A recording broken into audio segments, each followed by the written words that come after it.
So, can I ask you a hypothetical question? Oh, dear, I don't like hypothetical questions. Well, I don't think you're gonna like the real one either. Do you have the papers? Not yet.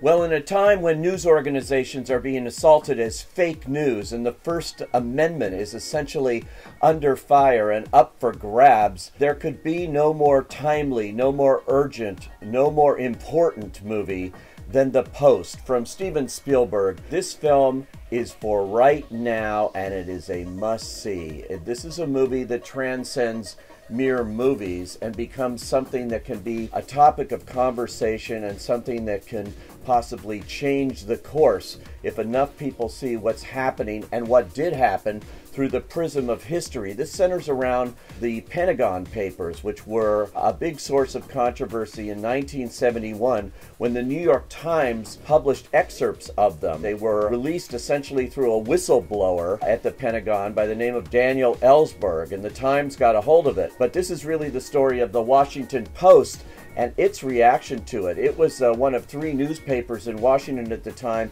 It was trying to change the trajectory and become a national newspaper, and they are absolutely trying to get in on this story of the Pentagon Papers. But the Nixon administration was determined to stop this at all costs, put people in jail, absolutely shut down newspapers and sue them that would dare print this information. This is a devastating security breach that was leaked out of the Pentagon. The most highly classified documents of the war. The Times has 7,000 pages detailing how the White House has been lying about the Vietnam War for 30 years. The way they lied, those days have to be over. Spielberg actually here works this like a suspense thriller. You're on the edge of your seat watching how all of this comes down, and it really is a precursor to All the President's Men and the Watergate story that put the Post in the books as a major news organization. Well, this leads up to that in some ways, but it also is the story of Katharine Graham, who was the publisher of the Washington Post.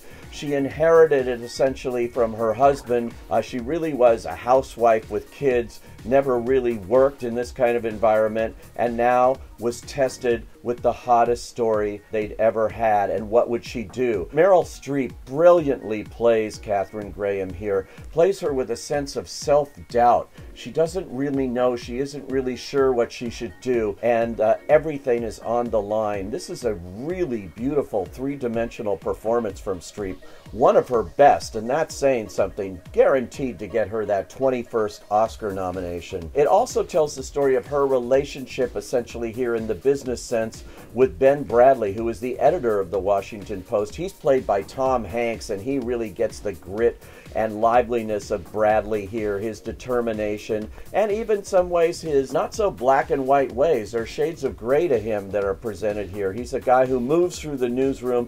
He believes he has to keep it going, fights for the story, fights with Graham for the story, and it's their relationship that forms the crux of the story of the Post as this whole thing unfolds. The New York Times was barred from publishing any more classified documents dealing with the Vietnam War.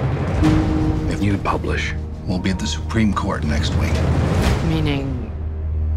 Well, we could all go to prison. There's a terrific supporting cast in this movie too. Primarily though, I want to give a shout out to Bob Odenkirk of Better Call Saul. He plays one of the newspaper's editors who gets onto the story and finds the key to getting all of the Pentagon Papers and get them into the paper. And that's a very exciting part of it too, when he meets with Daniel Ellsberg, who's played by Matthew Rhys of The Americans. There's also Carrie Coon in this movie. There's Tracy Letts. He's terrific as one of the editors. There is Bradley Whitford, who's sort of the villain. He's not quite a villain, but he's the antagonist as the real business person here, urging Kay Graham not to put the paper at risk here because they could lose everything. And also in it, very fine too, is Sarah Paulson, who plays Bradley's wife here. But this is really the story within the workplace, not the home. When Steven Spielberg puts his mind to it, he is among the best, probably the best we have. And I think this works, oddly enough, as part of a trilogy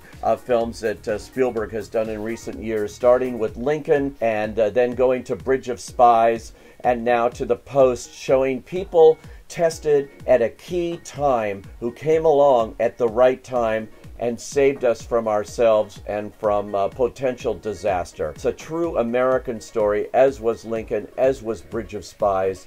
This is another winner for Spielberg, and it is a very urgent story to tell. They got this movie made in almost no time, certainly a faster pace than almost any major movie would ever go through.